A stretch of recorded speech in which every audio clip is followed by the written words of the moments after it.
മന്ത്രിയുടെ പേര് പറഞ്ഞും അവയവ തട്ടിപ്പ്. അവയവദാതാവും സ്വീകരിക്കുന്നയാളും മന്ത്രി സജി ചെറിയാന്റെ PAയുടെ പരിചയക്കാരെന്ന് പറഞ്ഞ് തട്ടിപ്പ് നടത്തിയെന്നാണ് ആക്ഷേപം. കൊച്ചിയിൽ അവയവ തട്ടിപ്പിരയായ യുവതിയും ഏജന്റ് ഷൈനും തമ്മിലുള്ള സംഭാഷണം ന്യൂസ് 18 ലഭിച്ചു. എന്നാൽ സംഭാഷണത്തിൽ പറയുന്ന പേരുള്ളയാൾ മന്ത്രിയുടെ പേഴ്സണൽ സ്റ്റാഫിലില്ല. ഇക്കാര്യം മന്ത്രിയുടെ ഓഫീസും സ്ഥിരീകരിച്ചു.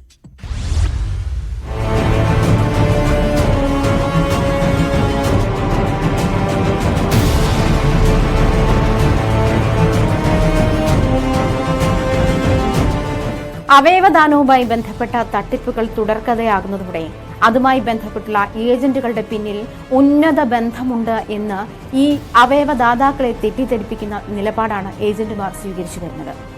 കഴിഞ്ഞ ദിവസം നമ്മളോട് അവർ നേരിട്ട ദുരനുഭവങ്ങളെക്കുറിച്ച് പ്രതികരിച്ച അവയവദാതാവ് തന്നെ വെളിപ്പെടുത്തിയത് അവരുടെ ജോലി പോകുന്നതുമായി ബന്ധപ്പെട്ട് പരാതി നൽകിയ പേഷ്യന്റും ഡോണറും മന്ത്രി സജി ചെറിയാന്റെ PAയുടെ ബന്ധത്തിലുള്ളതാണ്. അദ്ദേഹത്തിന്റെ ശുപാർശ പ്രകാരമാണ് ആശുപത്രി എത്തിയത് എന്ന് ഏജന്റ് ധരിപ്പിച്ചു എന്നാണ്. മന്ത്രി ചെറിയാന്റെ ഓഫീസിലുള്ള പേഷ്യന്റിന്റെയാണ് ഷാച്ചന്റെ പേഷ്യന്റ് മന്ത്രി ചെറിയാനാണോ അതോ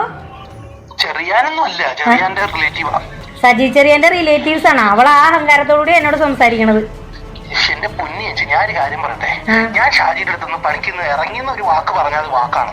അതിനപ്പുറം എനിക്കൊന്നും പറയാനില്ല. കാരണം ഇറങ്ങിയെന്ന് പറഞ്ഞാൽ ഇറങ്ങി ണെങ്കിൽ അതെടുത്ത് ചെയ്യാൻ വേണ്ടിട്ട് ഞാൻ വരുന്നത്. എടാ, ആ പെണ്ണുമ്പുള്ളയല്ലേ നിന്റെ അടുക്കേ വന്ന് കംപ്ലൈന്റ് കള്ളപ്പ കംപ്ലൈന്റും പറഞ്ഞേച്ചും എനിക്കെതിരെ കംപ്ലൈന്റ് പരാതിയൊക്കെ കൊടുപ്പിക്കാനായിട്ടുള്ള ഫസ്റ്റ് കാര്യങ്ങളൊക്കെ ചെയ്തത്. അപ്പൊ അവൾ എന്നെ ഭീഷണിപ്പെടുത്തുന്ന എന്താന്നത്? ഞാൻ മന്ത്രി സജി ചെറിയാന്റെ ഇതിൽ വന്നാണ് ഏതറ്റം വരെയും ഞാൻ പോകൂടിയെന്ന്. ആണോ? പേഷ്യന്റ് അല്ല, ഈ ഡോണറാണ് അവരുടെ ഇതിൽ വന്നത്. സാമ്പത്തിക പരാധീനതകളുള്ള മനുഷ്യരെ തിരഞ്ഞുപിടിച്ച് അവരുടെ സാമ്പത്തിക ബുദ്ധിമുട്ടുകൾ പരിഹരിക്കാമെന്ന വാഗ്ദാനം നൽകിയാണ് ഡോണർമാരെ ഏജന്റുമാർ ഈ വരയിൽ വീഴ്ത്തുന്നത്. അത്തരത്തിൽ വീണുപോയ ഒരു സ്ത്രീയാണ് കഴിഞ്ഞ ദിവസം നമ്മളോട് അവയവദാനത്തിന്റെ മറുവശങ്ങളെപ്പറ്റി, അതിന്റെ ചീത്തവശങ്ങളെപ്പറ്റി വിശദീകരിച്ചത്. അതുമായി ബന്ധപ്പെട്ട് അവർ നേരിടേണ്ടി വന്ന ക്രൂരത എത്രത്തോളം വലുതാണ് എന്ന് ആ ഇന്റർവ്യൂയിലൂടെ നമുക്ക് മനസ്സിലാക്കാൻ കഴിഞ്ഞിരുന്നു. അവയവം ദാനം ചെയ്തത് 8.5 ലക്ഷം രൂപ അവർക്ക് പ്രതിഫലമായി നൽകാമെന്ന വാഗ്ദാനത്തോടെയായിരുന്നു. ഇതിൽ ഏജന്റ് വാങ്ങിയത് 25 ലക്ഷം രൂപയാണ്. എന്നിട്ടും ഈ സ്ത്രീക്ക് കിട്ടിയത് 3.5 ലക്ഷം രൂപ മാത്രമാണ്.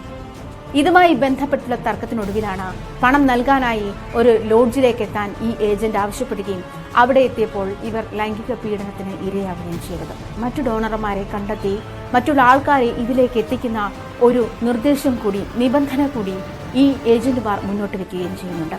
അത്തരത്തിൽ 12ഓളം ആളുകളെയാണ് ഈ ഒരാൾ തന്നെ ഈ ഏജന്റുമാർക്ക് പരിചയപ്പെടുത്തി കൊടുക്കുന്നത്.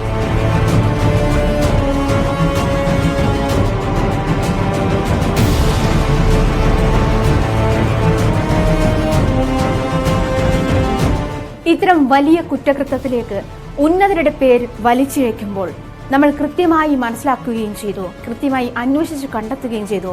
മന്ത്രി സജി ചെറിയാന്റെ പേഴ്സണൽ സ്റ്റാഫിൽ ഫിലിപ്പ് എന്ന് പറയുന്ന ഒരാളില്ല. പ്രമുഖരെ ഇതിലേക്ക് വലിച്ചിടുന്ന ഒരു പ്രവണത, ഉന്നതരുടെ പേര് പറഞ്ഞ് അല്ലെങ്കിൽ അത് മറയാക്കി മറ്റുള്ളവരെ പീഡിപ്പിക്കുന്ന പ്രവണത, ഇതിനെതിരെ നടപടി ഉണ്ടായേ മതിയാകൂ.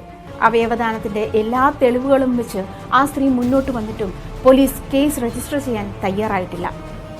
ഈ ഒരു പ്രവണതയാണ് നിയമവൃത്തങ്ങളും മുന്നോട്ട് വയ്ക്കുന്നത്. അധികൃതർ തന്നെ കണ്ണടയ്ക്കുന്ന ഈ സമയത്ത് ഇതിനെതിരെ നാവനക്കാൻ, ശബ്ദം ഉയർത്താൻ ഉന്നത അധികാരികൾക്ക് കഴിയട്ടെ.